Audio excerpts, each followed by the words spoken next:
Pension ఇచ్చేద్దాం sir.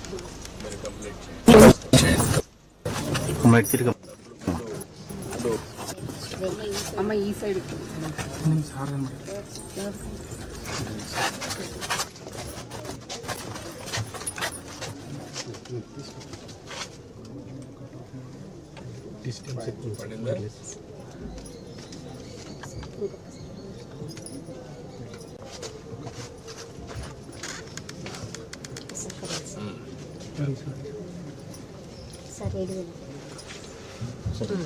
కొంచెం అనుకున్నాం సార్.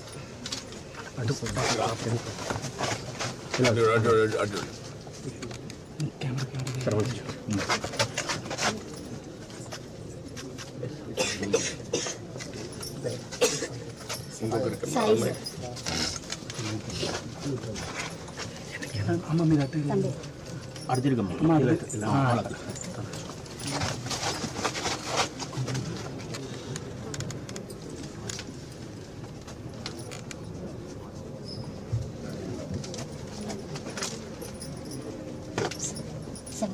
మీరు సార్ సార్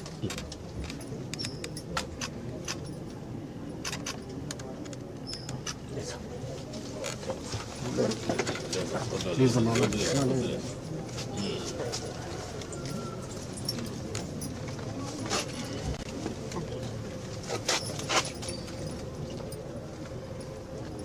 కొంచెం బాగా ప్లీజ్. Thank you.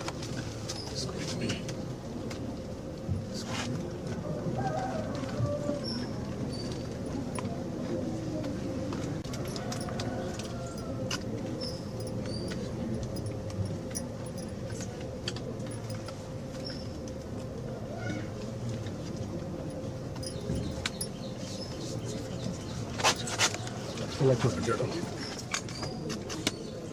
కొంచెం ఇట్రండి కొంచెం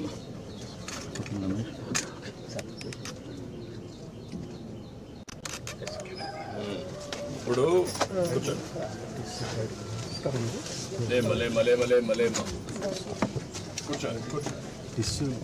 పేదవాళ్ళ కోసమే మనం ఈ పింఛన్ ఇస్తున్నాం.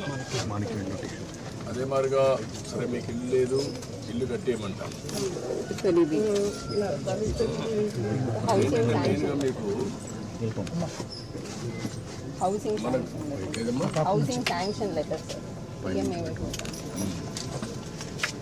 ఇప్పుడు ఇల్లు కూడా ఒకటి శాంక్షన్ చేస్తున్నారు, కట్టిస్తారు. ఆయన పాములు సార్ ఆయన పేరు మీద వచ్చింది.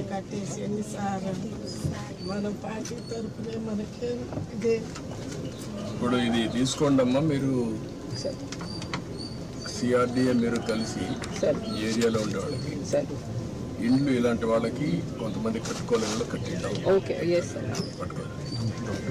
ఇలా చూడు.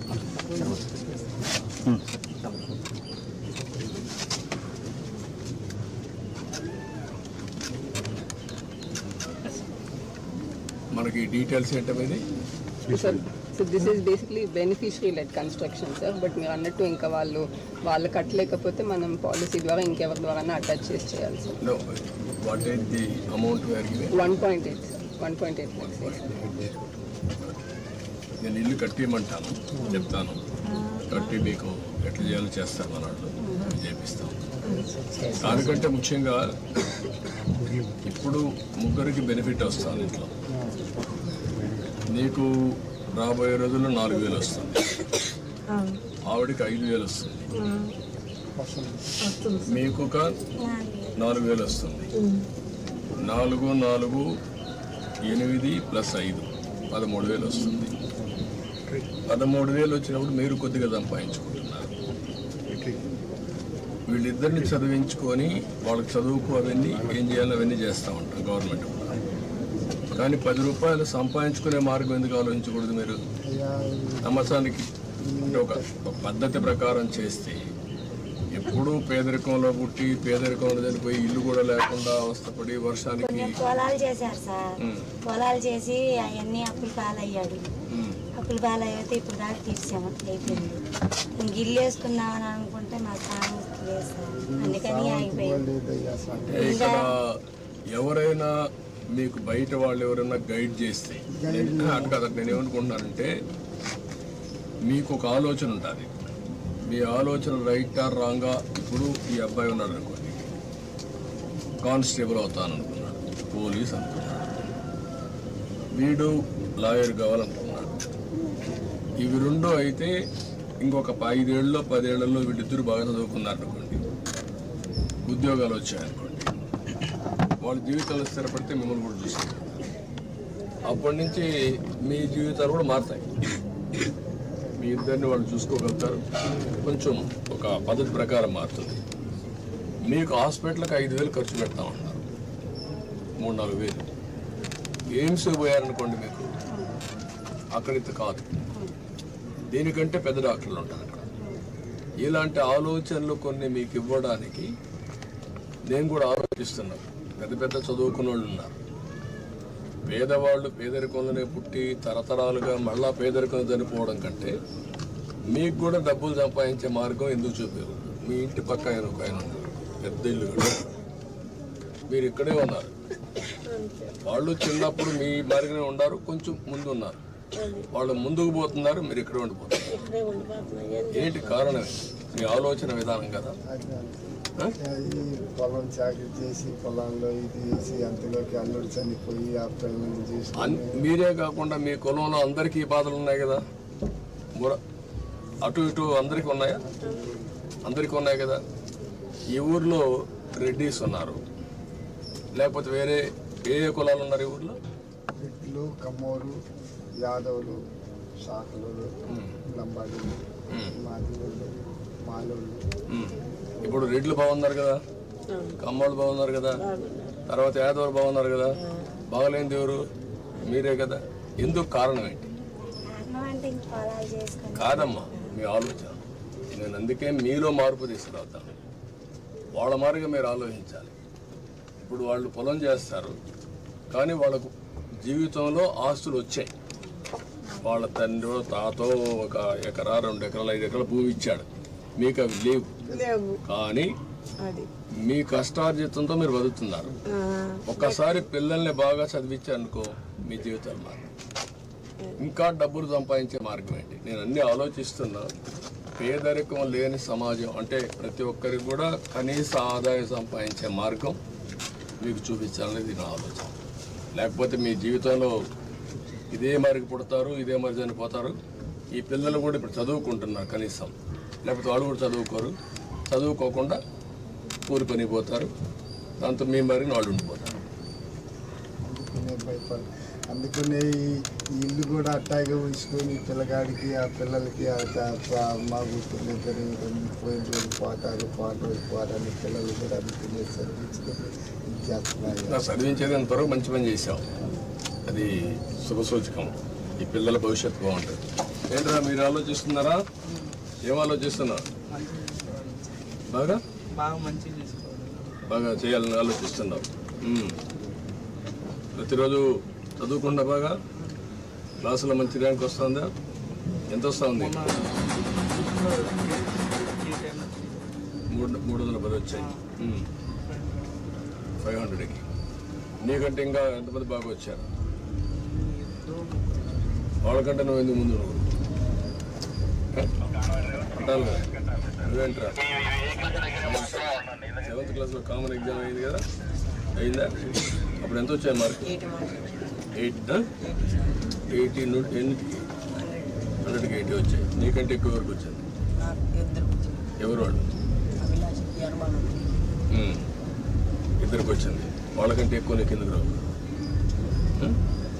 మీ అమ్మ కష్టపడతాను కదా, నీకోసమే కదా, కూలి పని చేసి చదివిస్తాను కదా, నువ్వు కూడా పట్టుదల చదవాలి కదా. ఓకే, చదువుకోండి, బాగా పైకి వస్తారు. నేను అన్నీ ఆలోచిస్తాను. ఆలోచించి మిమ్మల్ని ఎట్లా ఆర్థికంగా పైకి తేవాలి. ఇప్పుడు గవర్నమెంట్ ఇచ్చే సహాయం ఇస్తూనే మీరు 10 రూపాయలు అదనంగా సంపాదించుకొని ఖర్చు తగ్గించుకొని భవిష్యత్తుకు కూడా ఒక భరోసా ఉండేట్టుగా మీకు ఆలోచించేద్దాం. సరేనా? ఇమీడియట్గా ఇచ్చేస్తాను నేను చెప్పాను కదా అయిపోతుందండి. మీరు ఎమ్మెల్యే ఉన్నాడు మీకు ఇక్కడ మంచి ఎమ్మెల్యే లేండి మళ్ళీ దాపని చేయొద్దండి. ఆ పని చేయకూడదు ఇట్లా మంది అందరూ రండి అందరూ రండి ఫ్యామిలీ అంటారు రామ్మ తీసుకోరు చాలా కూర్చోండి చాలు.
ఇల్లు కట్టించేస్తాను చెప్పాను కదా.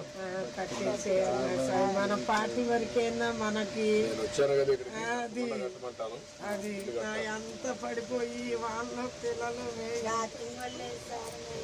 ఇల్లు కట్టేస్తానులేమ్మా, ఇల్లు కట్టిస్తాను. కనీసం